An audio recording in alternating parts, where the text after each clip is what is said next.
ভাইজান খবর কান হইয়া যায় তাড়াতাড়ি নামাজ ধরিয়া ফেলাই ভাইজান খবর কান কুরবানি দান আর থাম নাচানাচি বাদ দে গরুর মালা তুই পিনছস কে আর গরু কই এ ঠিকই তো গরুর মালা আমার গলাত কে আর আমি টানছি না যা গরু রে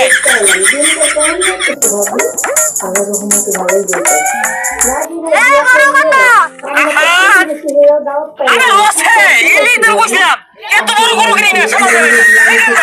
তুমি ঘরে যাও নাকি করবা খোদার সুপারে সুপারে আরিল কিনা করছি দেখেন তো গরুর দাম কত 1 লাখ টাকা কিনছি বর্তমান আরিল ওর কত নিল এ ময়না নাকি বললা না 1 লাখের কথা কইলো এই যা জানি বাইস্তা গরু কত দি আল্লাহ আরে লসে আরে কাকা 1 লাখ আরে সাতা আরিল দেবে উড়া